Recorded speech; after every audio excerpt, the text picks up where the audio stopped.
اس کا مطلب ہوتا ہے یہ غیر محصولاتی علاقہ ہے، یعنی ایسا علاقہ جہاں سے سرکاری آمدنی یا پھر ٹیکس حاصل نہیں ہوتا، یا جسے حکومت نے ریونیو کے زمرے میں جو ہے نا شامل نہیں کیا ہے۔ ٹھیک ہے، جیسے مثال کے ذریعے سمجھنے کی کوشش کیجئے گا۔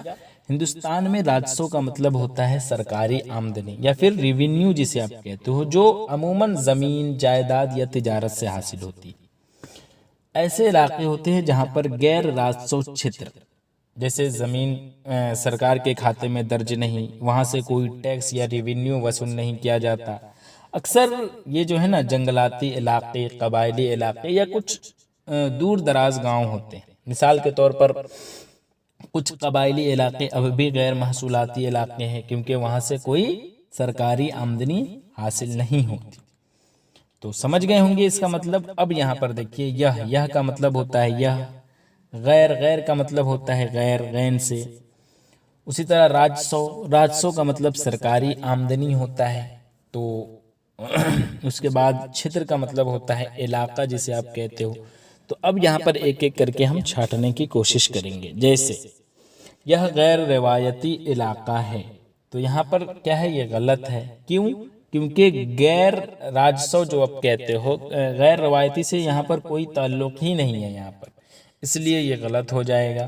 اسی طرح یہ غیر موصولاتی علاقہ ہے، تو موصولاتی چونکہ ٹھیک ہے لیکن غیر واضح ہے، اس لیے یہ بھی جو ہے وہ غلط ہو جائے گا۔ اور اسی طرح غیر محصولاتی ہے، یہ درست ہے، اس لیے محصولاتی یہ جو ہے اس کا تلفظ درست ہے، اس لیے ہم نے اس کو صحیح مانا۔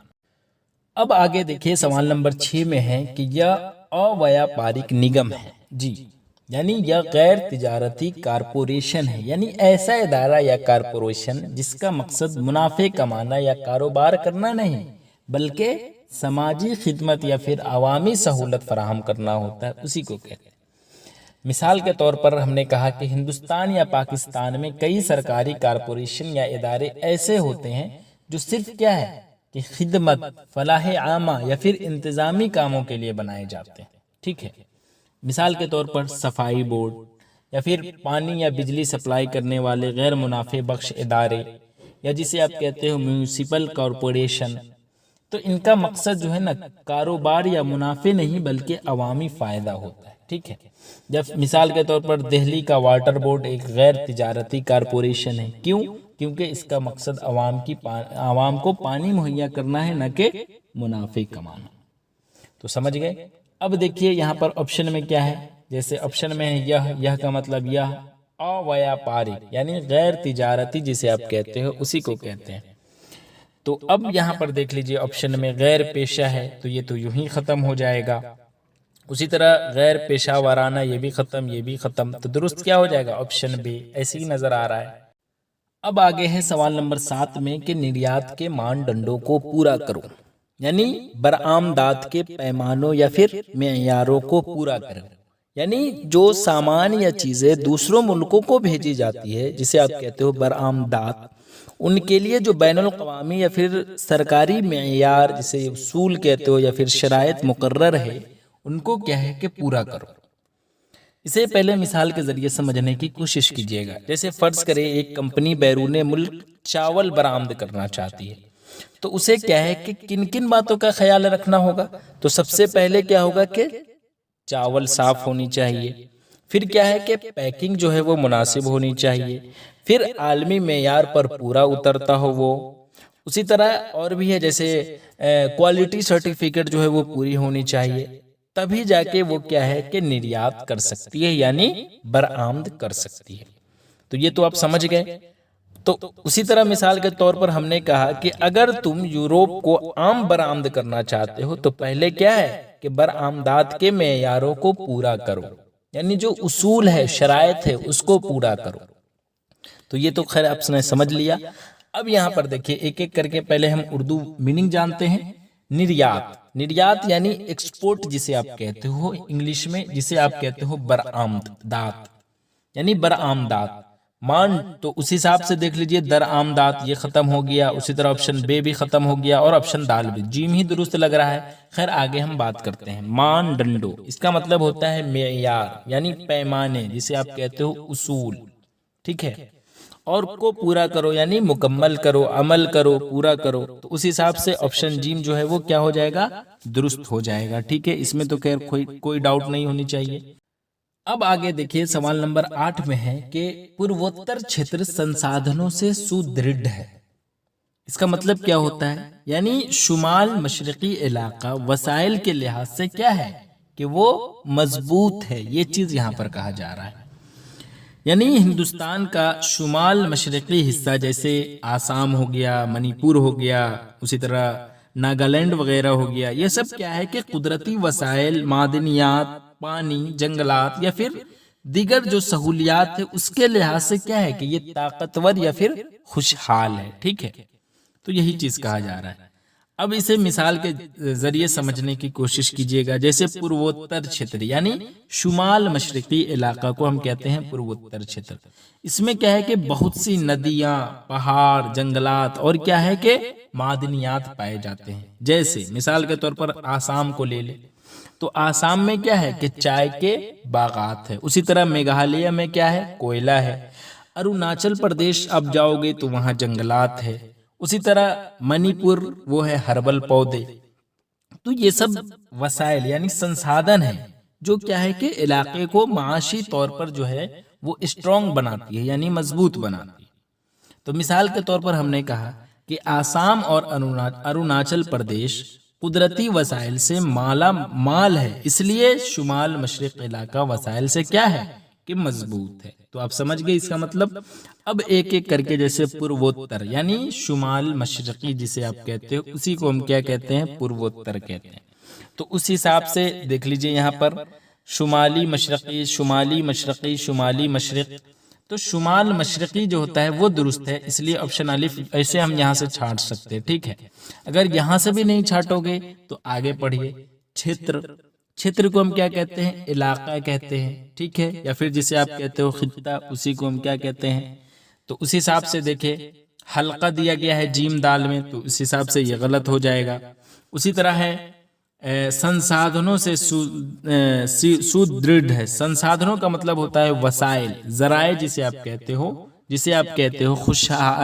سہولیات جسے آپ کہتے ہو، اسی کو ہم کیا کہتے ہیں؟ سنسادھنوں کہتے ہیں۔ تو اس حساب سے آپشن بے میں ابھی دکھ رہا ہے، سدرڑھ کا مطلب ہوتا ہے مضبوط، ٹھیک ہے، مستحکم جسے آپ کہتے ہو، جسے آپ طاقتور کہتے ہو، اسی کو ہم کیا کہتے ہیں؟ کیا کہتے ہیں؟ سدرڑھ۔ اب ہم ایک ایک کر کے پہلے آپشن دیکھتے ہیں۔ شمالی مشرق علاقہ سہولیات سے مستحکم ہے، تو یہاں پر کیا ہے کہ یہ سہولیات کہنا مکمل درست ترجمہ میں نہیں ہے، اس لیے ہم نے آپشن الف کو ختم کر دیا، ٹھیک ہے۔ اسی طرح شمال مشرقی علاقہ وسائل سے خوشحال ہے، تو یہ بالکل درست لگ رہا ہے، ٹھیک ہے، اس لیے آپشن بے کو ہم نے درست مانا، لیکن چونکہ خوشحال یہاں پر ہے اس کے لیے جو ہے نا وہ مضبوط مطلب سدرڑھ جو ہے اس کے لیے مضبوط کا مکمل اثر یہاں پر ظاہر نہیں ہو رہا ہے، لیکن چونکہ ادر آپشن جو ہم دیکھ رہے ہیں اس حساب سے ہمیں آپشن بے ہی درست لگ رہا ہے، اس لیے ہم نے آپشن بے کو درست مانا۔ اسی طرح آپشن جیم ہے شمالی مشرقی حلقہ وسیلوں سے مضبوط ہے، تو یہاں پر حلقہ کا استعمال یہاں غیر فصیح ہے، علاقہ بہتر لفظ تھا اس لیے یہاں پر غلط ہے، اور آپشن دال میں بھی وہی چیز ہے، اس لیے ہم نے آپشن بے کو جو ہے وہ درست مانا۔ اب آگے دیکھیے سوال نمبر 9۔ سوال نمبر 9 میں ہے کہ یہ دھومپان نشید چھیتر ہے، جی، یعنی یہ سگریٹ نوشی ممنوع علاقہ ہے، ٹھیک ہے، یعنی یہاں پر تمباکو یا سگریٹ جو ہے وہ پینے کی اجازت نہیں ہے، قانوناً یا پھر ضابطاً سگریٹ نوشی پر کیا ہے کہ یہاں پر پابندی ہے، سمجھ گئے۔ اب اسے مثال کے ذریعے سمجھنے کی کوشش کیجیے گا۔ فرض کرے آپ کسی ہسپتال، اسکول یا پھر عوامی دفتر میں ہیں اور وہاں ایک کیا ہے کہ بورڈ لگا ہے جہاں لکھا ہے کہ یہ دھومپان نشید چھیتر ہے، تو اس کا مطلب کیا ہوا؟ یہاں سگریٹ پینا کیا ہے کہ سختی سے منع ہے۔ یا پھر ریلوے اسٹیشن میں دھومپان نشید چھیتر ہے، مطلب اسٹیشن پر کیا ہے کہ سگریٹ نوشی منع ہے، تو وہی چیز یہاں پر کہا جا رہا ہے کہ یہ دھومپان نشید چھیتر ہے۔ یہ کا مطلب یہ دھومپان یعنی سگریٹ نوشی، دھواں پینا جسے آپ کہتے ہو، نشید کا مطلب ہوتا ہے کیا؟ پابندی جسے آپ کہتے ہو، منع جسے آپ کہتے ہو، اسی کو کہتے ہیں۔